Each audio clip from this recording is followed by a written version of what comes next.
Miniature Realms is proudly sponsored by Income Gaming, Cheltenham's premier friendly local game store. Check the link in the description. Hello, welcome to Miniature Realms. My name is Stuart and welcome to the first painting video for the Warlord Games Epic Battles Hail Caesar release. I have just completed two previous videos which you may or may not have seen, in which I have a quick look at the frames which Warlord Games have very kindly sent me ahead of the release, which has enabled me to do this painting video today, and a number of painting videos upcoming over the next few weeks. If you haven't caught those out, they may well be worth checking out. If you're excited about the release and unsure whether you want to buy into it and want a closer look at the miniatures, that and this video is a very, very good way of doing that. If you haven't watched them, in the second of those two videos I'm giving away a full Push of Pike starter set, so it might be worth watching the end of this video where I'll talk about what you need to do to win, or going back and watching that video in full as well. And a final bit of information before we crack on into the painting video. Just wanted to shout out, first of all, Martin's seventh son, and many of you will be aware of his YouTube channel, may well have found me via his YouTube channel on the Plastic Crack podcast. Martin will be covering this release as well in great detail. He's already beavering away, painting up large enough armies to do battle reports, and I know he's going to be doing vlog style videos when he talks about the game and the rules and things, a bit like I did on the Waterloo release and the American Civil War release. I think I'll be doing a little bit less of that this time. It's not a period of history that I have an awful lot of knowledge in. I don't want to impart lots of half or untruths or incorrect things. I'm going to be focusing on the things I know best, which are painting, and then commenting on the release in a more generalized sense. So do go and check out Martin's channel, and I will pop a link of that in the video description. Also look out for Reese, Pogson, Hughes and Manuel. Reese is one of the admins along with myself on the Warlord Games Epic Battles Facebook group, which I set up. There are two groups of exactly the same name. They are both fantastic. Join them both. About the same size as well. I think ours is very slightly smaller, and there's a link in the video description for that as well. But Reese is an admin there, posts a lot, and he will be writing articles on the release. He's already added his first thoughts in a long Facebook post last night, and I believe he will be writing articles which are going to go up on the Warlord Games community, so look out for those as well if you like written word and thoughts on the release. And he does a lot of painting, and he'll paint a lot faster than me as well, so you'll see full armies and or at least divisions from those guys, where with me you're more likely to get the smaller painting videos. In this video I'm going to talk you through how I've painted the three different types of Roman infantry on the Roman infantry sprue. That's how I've done it, not the way you should do it. It's just a particular method, so take from it what you will. I will mess up the pronunciation of their names throughout the video, so have a joke about it in the comments, but it will be inconsistent. I will get it wrong. I've never heard the names read out. As I said, it's not my period and it's definitely not my language, so apologies, but also you'll have to get over it, I'm afraid. The reason I'm covering all three infantry types is because they're extremely similar sculpts, and it would be really pointless and it'd be a bit of a waste of time doing three separate videos. The first one would be watched by many, and by the second and third people will be thinking this is just the same colours and the same techniques in most of the cases. So that's why they're all covering them in three. Might make the video a little bit longer, but I think it's worth it. Now I've primed the miniatures black, and I'm giving the miniatures a zenithal highlight with the airbrush. That is because I'm going to be using mostly contrast or contrast style paints as the base coats on these miniatures, and I'm doing them in a way that painters who don't wish to add further highlights, and why would you sometimes when you have so many to paint for an army like this, can stop at that stage and have a very nice looking army. And this method really aids that, because the shadow from the black still shows through and adds extra depth to that contrast style glazing. Now you'll notice that two of the subjects have been left in their components of three individual strips, and one has been glued together. I wanted to tackle how hard it is to paint them when they're pre-glued together, and whether you could reach the difficult to reach places like the faces and things like that. So I'll be talking a little bit about that and the pros and cons throughout the video, so you can make up your own minds. But I will tell you off the bat here, I won't be gluing them together again. With the white zenithal dry on these strips, I'm adding a light dry brush of white over the top just to really pick out some of the detail and make sure that that shows through even more during the glazing stage, because that'll give you those highlights without actually having to highlight your underpainting here. That's an important part of the process. On the fronts, I'm focusing mostly around the faces because I really don't want to have to go back and highlight those much at all. So if you can pick out the details like the noses and the cheekbones, that really aids, and also the plumes on the tops of the helmets. I'm starting off with Express Color Dwarf Skin, and if you haven't watched any of my tutorials since the last epic based one, you may not have seen this color. Regular viewers of the channel have watched all the Warhammer stuff recently would have seen this loads and loads of times. And you can see here first struggling with the first problem, which is how to get to the faces when you glue the stands together, and this is one of the primary issues with doing them like this. So I think if you're at a stage when with your painting that you just want to paint that first rank and have very sort of blocked out colors for the back ranks, gluing them together like this could be absolutely fine and may even be worth doing, especially if you aren't following the method that I am and you're maybe spraying a metallic color first or something like that. Then gluing them together like this would be the way to go. But if you actually want to paint the faces on, you want to get to the helmets properly, you want to paint the tops of the rear rank shields, etc., it is really hard to do with it glued together like this.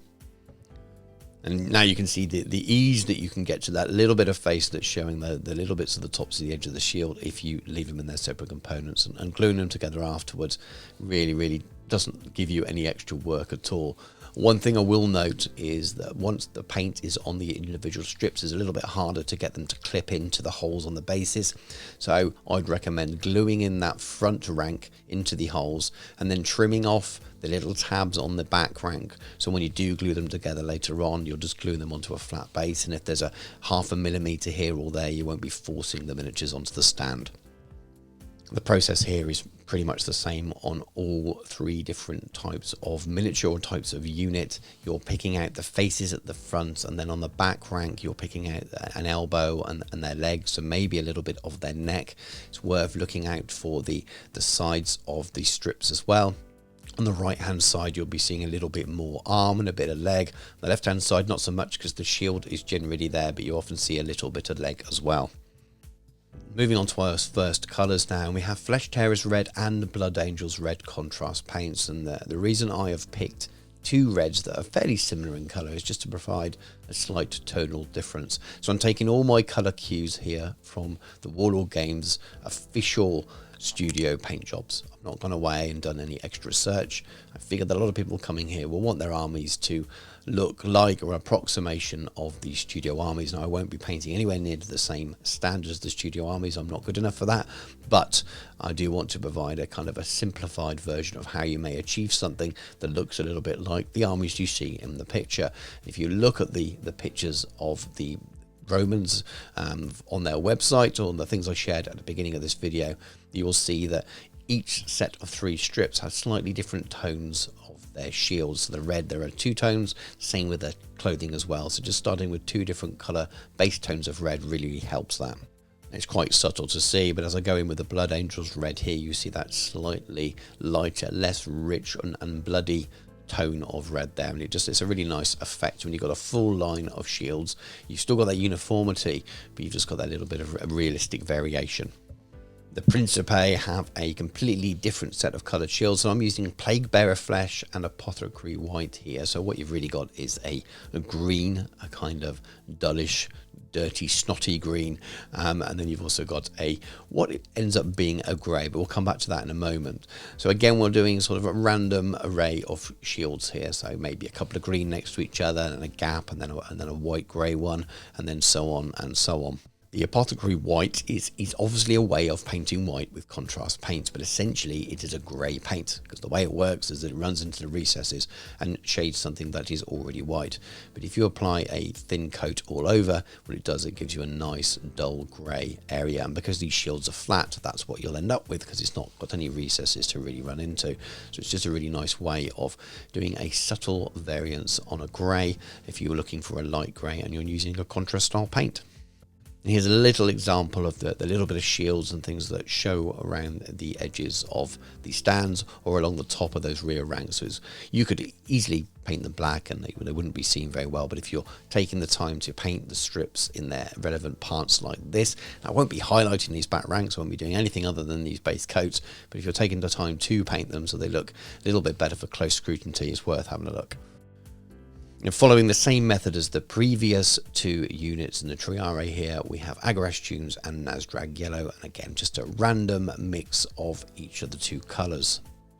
As we move on to the Nazdrag Yellow here, you can just see that it's just a slightly different tone, so it's still got that uniformity, but it looks like they've had their shields issued to them at different times, got them from a different manufacturer, different place. One's faded, one's more dirty, and it's just a really nice, pleasing variation, and I think it was a really smart thing to do from the Warlord Games painting team there, whoever painted those, just to keep that uniformity but add that little bit of realism and variance. Now all of those same colours are back, so the Flesh Tearers red, the Blood Angels red, the Plague Arrow flesh and the Apothecary white, because we need those for the clothing, and it's the same mix of colours on all of the troops. Beginning with the Hastati, because they're the most different from the other two units in terms of their bodies. They have much less body armour. They do have a little bit of bronze coloured armour over their main body, their chest and back, but they have a lot more fabric showing as well, so less mail, in fact no mail vests as well. So you can just see I'm using both of those same reds for the same effect as we saw earlier, and that slight variation in colour. As we get on to the Plague Bearer green, you'll see that it matches the colour, or very close to the green colour that's used in the studio paint job, at least out of the contrast range anyway, and I really wanted to lean into that because of the underpainting we have here, and that many of you will want to get these armies on the table quickly without doing extra highlighting. And then afterwards we can see I'm just adding a little bit of the white in as well, and demonstrating that on a different set of miniatures. Now these miniatures again have the same colours as a bit of a mix, so we're just talking about elbows here, their shoulders, and this tiniest little strip that's underneath the mail. So later on we get into other colours, and you'll see I'm adding in here a random Plague Bearer green shoulder and strip along the bottom, before we move on to another one in one of the reds. It's just a really nice effect, just adding the variation along the line, adds a little bit of colour and things, but again they still look uniform. Miniature Realms is proudly sponsored by Baron of Dice, premium wargaming dice. Over 500 styles, over 4,000 customer reviews. Welcome to the best dice on the planet. For the base metallics, I'm going to be using scale colour metallics, Viking gold and black metal, and the gold there will be that bit of body armour I was talking about, and then the black metal will work for the mail coats and the spear tips on all of them. So I'm going to start with the black metal because that covers a larger area, and just work my way along these strips. And this is quite a large area of the miniatures here. I'm sure some people will attack these miniatures with a silver spray can because there is so much metal showing, and then use very traditional methods and regular paints and painting then all the skin and things like that. And it's definitely a very valid way of doing it, especially if you want to paint them in their whole strips. I'm going this method because I feel like I need to do less highlighting, and I always want to do highlighting on my miniatures regardless of the scale, and that's why I like this underpainting method. But essentially you're working your way as neatly as possible, because you don't want to get your metallic paint on anything other than the metallic areas, because it really takes away the effect and messes up your other paint stuff. So I'm taking my time a little bit here, but it doesn't actually take that long, and because it's only the back rank showing, you've really only got these 10 here to worry about, with a few other little bits that show through on the middle strands. So I like to stick to one colour as much as possible and work my way along as a batch. I was doing all three units at exactly the same time, working my way from one stand to the next here. I'm just working my way through this line and doing the little bits of spear tips that are showing at the front. As we reach the Triare here, you see that it is exactly the same colours and the same method, and that's why this is one tutorial rather than splitting the units into three. So as I've already mentioned, that the Hastati have that slightly different sculpt in terms of their bodies, and we're heading to that Viking gold, which is a nice reddish, copperish kind of gold, and it does clash a little bit with the reds we've got on the miniatures, but again it matches closest to the studio paint job, and I'm using that as the reference. If I was going purely on colour based, I might have picked something a little bit less vibrant, a little bit duller and more desaturated, but actually once it goes on it looks pretty good. So what we're focusing on here with this strip all stuck together is this main area of the body, so it's like a vest almost in bronze, and then we've got the helmets to do as well. So you've obviously got the front helmets to do and the middle, which is why it's so hard on this stand, and I'll talk a little bit more about that now. It is very tricky to do this stage without getting it where you don't want to. So on the face, you've got lots of white bits showing through using this method as well, which you need covering up. So it's fine on this front rank here, working around the edge of these shields. I mean, it's not the easiest. It's got very, very thin edges, especially the emblems on the fronts of the shields, but with the stand struck together it's just really, really, really tricky, and we'll come back to that more later on. Heading back to the other unit types, and this is the way to do it. You have the strips on their own, you can easily reach the helmet and you can get all the way around it, you can get to the sides of the shields much easier. You don't have any of the problems that we had with the strip when it's all stuck into three. You can get to the tops of the shields here, which is extremely hard. The helmet's tricky, but getting to the top part of those shields here when they're stuck together is extremely hard. You can run your brush around the edge here and it just makes it so much easier and actually saves you far more time than you'd expect. There are some subtle differences, so it's worth focusing on the reference pictures if you're following along with the Warlord Games style paint scheme. So this is the Principes or the Principi. That's the one I'm least sure about the pronunciation. They seem to have a gold coloured belt in the Warlord Games paint scheme, so I'm copying that and using the same gold as I have on the helmets here. And this is probably one of the most time-consuming parts is doing this gold stage, especially when you hit the fronts of the shields and trying to make sure that you don't bleed over or spill too much onto the areas you've already painted. The detail is quite shallow in places because they're such small miniatures, so you can't rely on the brush just sticking to the detail on the miniature. So it's really worth taking your time and moving the miniature around and lifting it up to different positions until you get all of those areas of gold covered. As we get to the Triari, it's very much more of the same, so slightly different sculpts, but the same colour in the same places, covering the same parts of the miniature, so around the tops of those shields and on the helmets. And even here, just picking out a little bit of the back of the shield where it's showing through by the leg. This is contrast Cygor brown. I'm going to be using this for all the leather and wood areas on the miniature. There's not an awful lot showing. It's a very strong in pigment, rich and vibrant colour, and quite dark as well. So it does a very good one coat, and that's what I want to happen. I want this to be a one coat job. So we've got tiny little bits of spear shaft showing at the front. And then I'm also using it to paint in the leather shoes or sandals at the back as well. And I also deliberately spill out onto the base as well, so covering that white of the base. So when I have basing texture later on, it's already got a dark base and no bits of white show through. So the other units, I'm using the Cygor brown for their belts. Now on the studio paint scheme, that's two different colours. So the raised areas are a much lighter colour. I'm leaving that stage off this. This is army painting for me. And there's a little bit too much detail at this moment in time. I'm trying to make these a realistic way of getting them on the table a little bit quicker maybe than I did for some of the Napoleonic paint jobs for the Waterloo range. The other thing that's really important and really useful is I'm using this Cygor brown to cover all of this dead area here. So the backs of this front rank behind their shoulders before the shields from the rank behind would meet them is this little shelf area.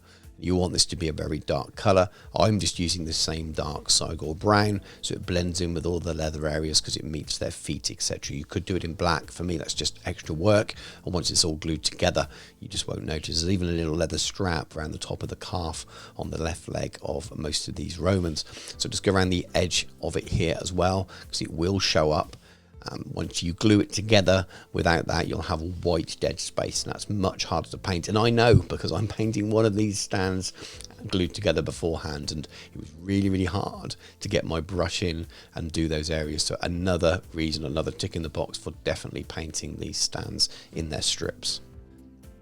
Again, it's the same on all of the stands here. You're picking out the belts, you're picking out the rears of the spear shafts, the rears of the backs of the spear shafts. You're picking out their little leather shoes or sandals, and again, filling in that dead space around their feet as well. All with the same colour, because once the basing texture is on, all that will be left showing is the feet. And here we have 3 stands completed without any highlights, and a lot of people will stop here, and I applaud you with that. That's probably the way to go when you're painting lots, and they look pretty cool, and that's why I wanted to use that kind of zenithal underpainted method. But on to the highlights, and they're a little bit more limited than I do on some. So we have Sanguine Scarlet and Demon Red here from Two Thin Coats. They look a lot more pastel and pink in the bottles. For some reason, the Two Thin Coats paint range bottles seem to be slightly opaque, and it doesn't show the colour off to its full vibrancy. But I've got 2 red colours there. They're actually the mid-tone and the highlights of the triads that they do. And when I'm actually using the darker one as the highlight for the darker red, and the lighter tone for the highlight for the other red, and it seems to work very, very nicely. So what I'm doing here is I've got a little bit of paint on the wet palette, touch of water in there just to help it flow, and I'm focusing towards the top of the shield. So I've decided that's where the light is hitting. I'm trying to make the shields very slightly two-tone, so that it's lighter at the top, slightly darker at the bottom.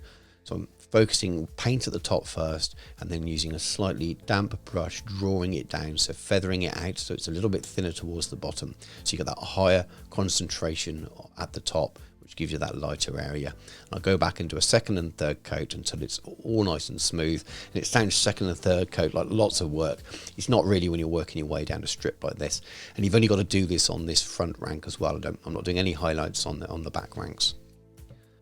Much like it was for the base layers, I'm using the same paints to highlight the same colours on the backs of their clothing as well. So it's a matter of flicking those strips around and working my way around and using that darker red for some just thin highlights. All I'm doing is reinforcing those folds in the clothing when they reach the top, and because of the underpainting, you can already see that highlight there, so I'm just making it pop a little bit more. This is, of course, exactly the same for the more armoured troops as well, because they still have those little touches of clothing on their shoulders or near their elbows. You just do a very thin line here or there, and it just really makes it pop a little bit more. Sticking with Two Thin Coats paint range, this is Troll Snot Green. Now, if you haven't got Two Thin Coats paint range, it's something I've started to delve into recently. I really enjoy them. They have a very good Citadel conversion chart on their page, so a lot of their paint range is based on the colors that Citadel make. So a lot of people have Citadel paints, so you should be able to go and find a decent conversion. But the Troll Snot Green here is just perfect to highlight the Plague Green. Works really, really well with it, and I'm using the same method as I did on the red. So starting towards the top of the shield, slightly thin paint, feathering it out towards the bottom, leaving the bottom of the shield darker, and then just going back and doing a second coat and reinforcing that. It just makes it stand out a little bit more, makes it look a little bit cleaner to the eye, and makes it pop. I wanted to make the tops of the shield stand out a little bit further, so it's Troll Snot Green and Trooper White, just a 50-50 mix, and just adding a further highlight. Again, all of these highlighting stages are optional and to taste. I know a lot of people will stop at that first just contrast style stage, but the shields here are a bit like the faces on a 28mm miniature. It's where your eye is going to be drawn. So if you can make the shields really draw the eye and look really cool with that nice slight fade from top to bottom, that's what people will notice when they're looking at the army. Again, like the reds, I'm using the same colours to highlight the back, and that Troll Snot Green is perfect to add some very subtle highlights to the clothing at the back. Not forgetting those little clothing strips on the more heavily armoured Principi and Triare as well. So model colour sky grey is the perfect way of highlighting the tops of the grey shields or the grey-white shields. Very similar method again. So the paint towards the top of the shields, slightly thinned, feather towards the bottom, then go back with a second coat and focusing even more towards the top of the shield. I'm just giving you that very subtle transition from top to bottom. Now, I think there's going to be lots of decals with these sets. I don't have those. I don't know if they're even printed yet. The miniatures were very kindly sent out pretty early from Warlord Games, and I know they're at the stage now where they'll be hastily getting all the boxes printed, all of the stuff that goes with them printed. So I don't have those. If you do get decals with your sets, they might be a great option to avoid having to do some of this kind of stuff, because they will absolutely draw the eye. So the Triare have a slightly different set of colours, and I'm using green brown here from Model Colour to highlight one. It's one of the range of ochreish kind of brown yellows. You're sticking with Citadel style colours, things like Avalanche, Sunset aren't too far off as well. So very much working like we did with the others. Again, looking at the two different tones of shields, one sort of a duller brownish yellow and one will be a little bit brighter. For that slightly brighter yellow, I'm using two thin coats, Dark Sun Yellow and Skulker Yellow. The Dark Sun Yellow is probably quite similar to Avalanche Sunset for those of you who are familiar with that. And again, no surprising because the two thin coats range very closely follows a lot of the Citadel style colours, just slightly better paint in my opinion. Again, working my way from the top of the miniature, slightly feathering it out, a little bit harder on the yellows as some of the other paints. Yellows obviously have a much more problematic paint to paint and get a smooth finish, but as you can see, it's worth persevering, going back with a couple of different colours, and you end up with that nice fade which looks fantastic at a distance. So cracking out the model colour white grey here, there are some areas on the backs of the miniatures that had white clothing, and we're just going along and using that for a very subtle thin highlight just to make those stand out and pop as well. And then using that same colour for the lightest of dry brushes along the top of the plumes, which are handily all white. Now they've already slightly highlighted from that zenithal coat that we did earlier on. If you find you've over zenithal and it's more pure white, you can always shade with something like the apothecary white, which we used on the shields as well. And then just a little very light dry brush along the tops of them just makes them stand out a little bit more. So we're back to the scale colour paints, and this is Dwarven Gold. Not that you can see it there because the label has worn away. And this is the same sort of range of warmish golds, and it's just a really nice, subtle highlight for that Viking gold. So still keeping that sort of warm copperish tone, which is throughout the studio paint scheme, but it just makes it stand out and pop a little bit more and just cleans it up. So I'm not spending an awful lot of time on this highlight. I'm just going where the light would hit. So little dots on the helmets across the backs of these here. And there's a couple of little lines that stand out. So I'm aiming for those, and a little bit in the center of the back. And then along the tops of the shields and down the sides a little bit, ignoring the edges at the bottom. And you're working on the center of the shield as well, just the top of that detail and the sort of boss in the middle. And then again, this is another one of those cases where it's almost exactly the same on the other unit types, even though the miniatures are slightly different. Their uniform and equipment is very, very similar, and it's just slightly different colours or in slightly different positions. So the tutorial really works for all of the miniatures. That highlight is really useful on the Triare because you've got the yellow shields as well. The gold can get lost in there a little bit, and just adding that extra shine just makes them stand out a bit more. This is Game Air Silver, which is my go-to sort of top, most shiny silver metallic. I'm just adding a little highlight here to the tops of all the spear tips. Again, not super necessary, but it does help the miniatures sort of stand out and pop. And if you only do the front rank here, I suppose that's all that's really needed. Yet again, it's just the same on all the miniatures types, and the odd miniature has a sword in their right hand on the front rank here, so I'm just catching that front edge of it. And yet the same again for the Triare with the little bits of the spear tips at the front. So this is an old regular brush that had lost its point actually because I left it somewhere that it shouldn't have been. So the brush was still quite good condition, so I just trimmed the point off and rounded it, and it makes a really nice small detailed dry brush for getting into those small areas. And I'm just brushing it along the tops of the shoulders here of the male armoured troops, and I'll also cover the bottoms of the skirts as well. So I'm just adding a subtle highlight, and it really makes them stand out. I'm not adding any washes here. I want to keep these quite clean so they stand out on the tabletop. And if I added washes, it'd really dirty them down. So adding this little highlight here makes a huge difference. Luckily, the black metal is dark enough that provides enough in the shadow. I quite like this effect. Of course, yet again, you're completing the same process on the Triare as well. On the studio paint scheme, there's actually a coloured leather edge to some of these armour panels. Again, I've made a decision to leave that off here. I'm painting an army, and that would add extra work. Whether I go back at a later date and add those, I'm not sure, but for this tutorial, they're staying the way they are.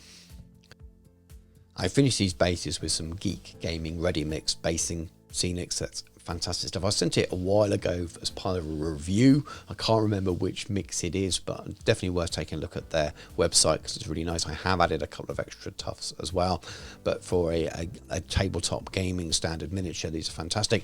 They would look almost as good at that mid stage without the highlights. But I like to add a few highlights, but I've tried to cut back on them compared to what I did maybe in the Waterloo range, when I'm not doing 2 highlights on something quite as much. The only area where there were more than 1 highlight was the fronts of those shields, and again, that is optional for you. And as I said, there's no washes and things here. I'm letting the underpainting do the heavy lifting just to add that extra shade in there. I've not highlighted the faces or the skin, allowing the underpainting to do all the heavy lifting there. And that dwarf skin from Express Colour is very good at running into the recesses and leaving those top areas nice and lighter. So I'll be really interested to know what you think. Let me know in the comments. I'm trying to find the balance here of making sure that they stand out and pop on the tabletop, but also keep the number of stages down to something that's more reasonable. So I feel I've cut back on the detail a little bit here. I know some of you will tell me that it's more detail than they would add, and some people would add more. And that is it of the miniature painter, really. Some of us paint to a higher standard than others. There will be people painting these to a much, much higher standard. I can already think of a few names, and I'm looking forward to seeing what they do. But I wanted to provide a bit of a guide about how I would approach them for my own armies. If I'm painting these for the tabletop, what kind of standard I'd be looking at and the methods I'd use. And some people will use some of them, some people will follow and go beyond them and do an awful lot more. So just if you take away one tip or one colour that you've not tried before that you've seen in a tutorial, that's fantastic. And I hope you've enjoyed watching the first of these tutorials. I'll definitely be following up with I think it will be elephants next. They're just too fun not to paint, and I'm going on holiday now, and I will lie on my sunbed and think about how I'm going to attack those elephants on my return.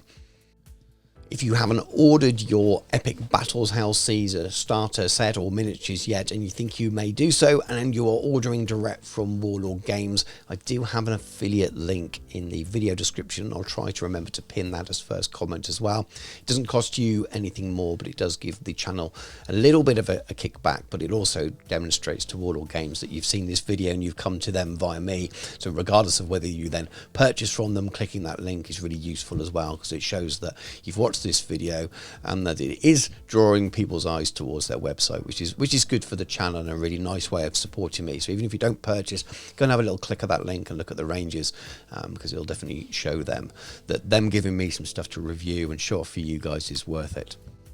So as I mentioned at the beginning of the video, I'm giving away a Push of Pike starter set. I won't go into huge amounts of detail. I have to look back at the second of the frame review videos for that. On the thumbnail itself, there's a little thing saying giveaway, so you'll know which video it is. You do need to watch the end or skip to the end, and it'll tell you what you need to do to enter, but it's essentially commenting on that video, and I will send it anywhere in the world, so no purchase necessary. I'll just be drawing the name randomly out of the hat. Patrons will get 2 entries for those who want to enter. That's just a little extra thank you for them for supporting the channel the way they do. But I appreciate any support for the channel, be that a comment, a like, a subscription. You don't have to spend money or throw it at the channel, but if you do like what I do and like me to see me do more of that, Patreon is a really, really good way of supporting me. The more money I get from that is the more time that I can actually spend making videos rather than doing the commission work that I do as a day job.